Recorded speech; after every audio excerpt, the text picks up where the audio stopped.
And T.J. Watt are 1 and 2 in sacks over the last 4 seasons. They are now the 2 highest paid edge rushers in the NFL. Nick Bosa got his money in 2023. But look at those other 2 names. Trey Hendrickson on that list, the 11th highest paid edge rusher by 2025 average. And Micah Parsons, try 67th. 2 guys waiting on new contracts. Micah Parsons had this to say Wednesday regarding the recent contracts that just came through. Quote, "The numbers got nothing to do with mine, and my numbers ain't got nothing to do with them. Like, I'm younger than Hendrickson. I mean, Hutchinson's coming off an injury. Everyone's circumstances is completely different. Hutch is coming off his 3rd year. Usually guys wait 4 years, so it just all depends. What? I mean, he's up there with Miles, so you know it's different. Everyone's circumstances is different." All right, Jeremy. We turn our attention now to what this means for other guys in the league who are waiting to get paid. What does T.J. Watt's deal do for someone like Micah Parsons? Well, Micah Parsons is in his own category. He's right. That deal has nothing to do with him because he's 26 years old and he's already on a Reggie White-type Hall of Fame path. So he can pretty much get whatever he wants at this point within reason. Now, the Cowboys are dedicated to paying him, but they do appear to be slow playing this like they do with a lot of their deals. You saw CeeDee Lamb didn't get his extension till late August last year. Parsons knows the game, knows he might have to wait a little bit longer, but from what I've heard, his frustration is more like, hey, we have a chance to do something special. I want to get this in the rear view, move on with my team. They're not in that space just yet, but the Cowboys should try to get this done. Tyler Smith, one of the top guards in the league, they're going to try to pay him too. Listen, the Cowboys got to stop this, y'all. They got to stop with this contractual malpractice that they continue to do. It's not like the longer they wait, they don't sign people. Ezekiel Elliott years ago went to Cabo. He got his money. Dak Prescott got his money on the day of the first game. CeeDee Lamb became a receiver paid right under Justin Jefferson. It's not like they hold out, players get scared, and they get to sign them for less money. The money just keeps going up and higher for Micah Parsons. So let's get this deal done. Now, you look at where Micah Parsons is, and he's saying that their numbers are their numbers, and this doesn't have to do anything with me. Yes, it does, because David Mulligetta, Micah Parsons' agent, is going to point to T.J. Watt, and he's going to point to his age, and he's going to point to Myles Garrett, and he's going to point to his age and say, our guy is younger, and he's just as productive. If you're Jerry Jones, you want to get this done as quickly as possible. So not only your best defensive player, but one of your best leaders is signed, happy, and ready to go as you embark on this new season with new head coach Brian Callahan. Jeremy, to RC's point, if Micah Parsons' agent is looking at the numbers and saying my client has a longer trajectory, he's 26 years old. The number that T.J. Watt signed for, $41 million a year on an average, like, what does that do to Micah Parsons' number? Is that potentially $43 million, $44 million? I mean, all the above. That's what it's going to be. There's no chance that he will take a number below T.J. Watt at this point. The stage is set for him, so waiting really benefited them. And the Cowboys seem willing to wait, maybe because they know we're going to talk about him for the next 8 months and they're going to stay in the storylines. But the price, as RC said, does go up, and it's problematic because he could put up 45 for all we know, and it would not shock at this point. Sometimes it takes until the 11th, 12th, 13th hour for the Cowboys to do business, but certainly feels like that deal will eventually get done. One that we're not so sure about, Acho, is Trey Hendrickson. So he's a name that we've heard this offseason, feels pretty contentious between the Bengals and their star pass rusher who had 17.5 sacks last season. How do these negotiations affect him? They absolutely help him, and they hurt the Cincinnati Bengals. Trey Hendrickson is actually more productive than any other pass rusher over the last 2 seasons. 17.5 sacks last year. He had 17.5 sacks the year before. No one in the NFL has more sacks than Trey Hendrickson over the last 2 seasons. But now I would question this. I would say this. Okay, the Cincinnati Bengals had an opportunity to pay Jamar Chase, T. Higgins, and or Trey Hendrickson. They made their decision. They paid Jamar Chase and they paid T. Higgins. And all of a sudden, Trey Hendrickson is saying, okay, y'all decided on them. My number's not going lower. It's actually going to go higher. And so I don't see this playing out well for the Bengals, but I see it playing out well for Trey Hendrickson. Why? Because some other team is going to be willing to pay him 42, 43, whatever he desires because of the production that he's putting forth. Yeah, Alcho, this one's complicated and sticky because the teams have been talking for a while. They resumed talks earlier in the summer.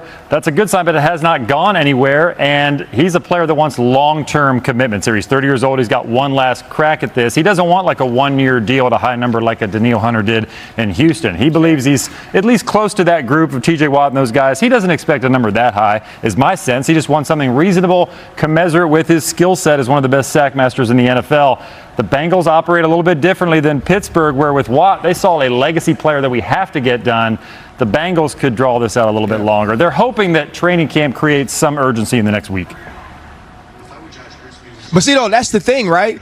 Is Trey Hendrickson seen like Myles Garrett? Is he seen like TJ Watt? Is he seen like Micah Parsons? He's not. And I don't believe not only in his building, but in other people's building. And yes, he's highly productive. I think he's an extremely talented player, a player that's shown that success on the field. But if he was on the trading block, you know that other teams would have jumped at the chance to get Myles Garrett, which is why Myles Garrett money went to where it is. The same thing with TJ Watt. It would be the same thing with Micah Parsons. And so the conversation Trey Hendrickson has to have is the one Jeremy Fowler is talking about.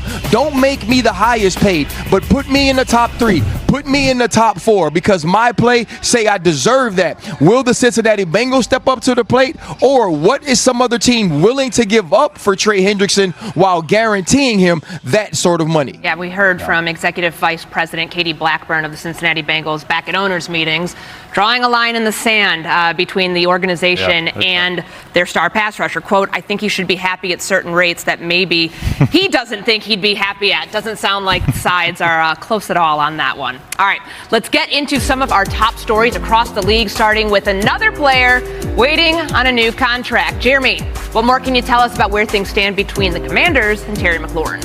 Well, Terry McLaurin, Courtney, remains frustrated. They have not had meaningful conversations on a deal in a while. I checked with Washington. They have no plans to trade Terry McLaurin. They do want him there long term. The question is, are they willing to meet this market that's gotten crazy where players are making $30+ million a year at the receiver position?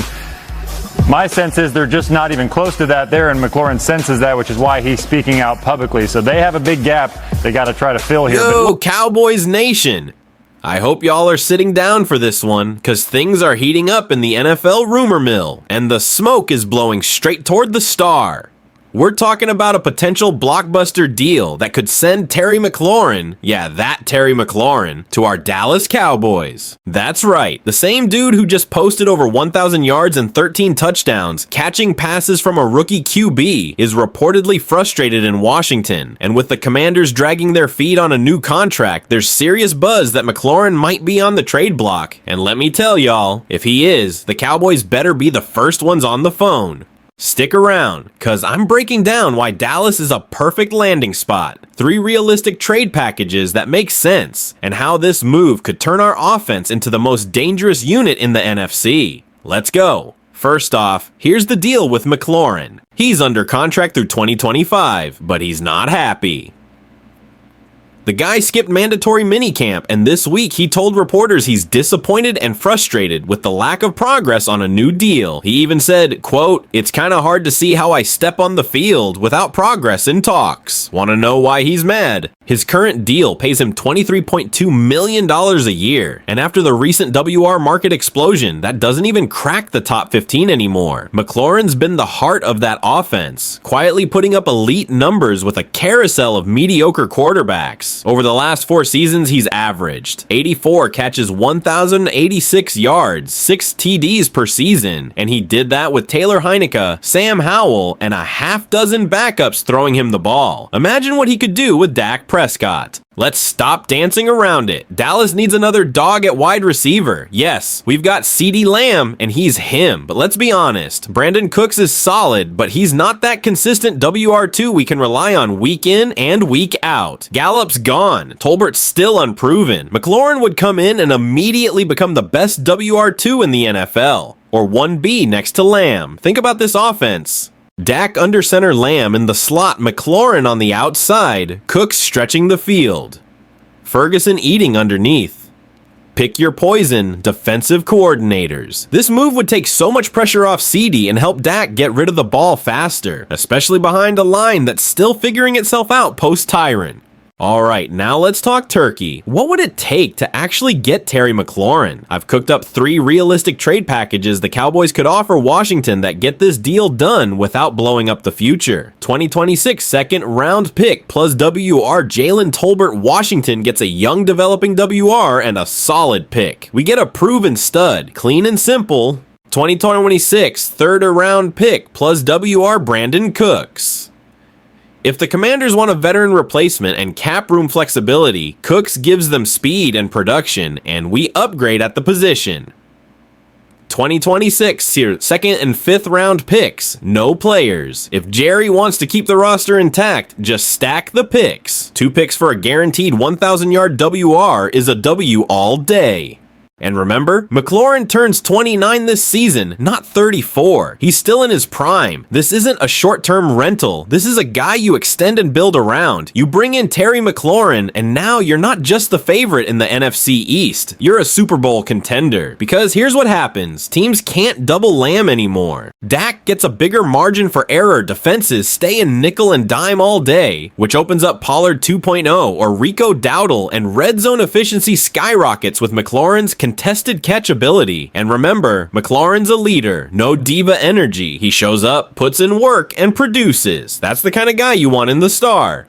Alright, Cowboys Nation, now it's your turn. I need to hear from you. Would you trade for Terry McLaurin right now? Which trade package would you send? And do you think pairing McLaurin and Lamb would make us the best WR duo in the league? Let's light up the comments. I'm going to be replying to as many as I can tonight. And hey, if you're hyped about this potential move, hit that like button right now. If you're new here, subscribe to Dallas Cowboys Today for daily Cowboys news, rumors, and bold takes. Straight from a diehard fan like you. And don't forget to share this video with every Cowboys fan who wants to see Jerry make one more big move before week 1.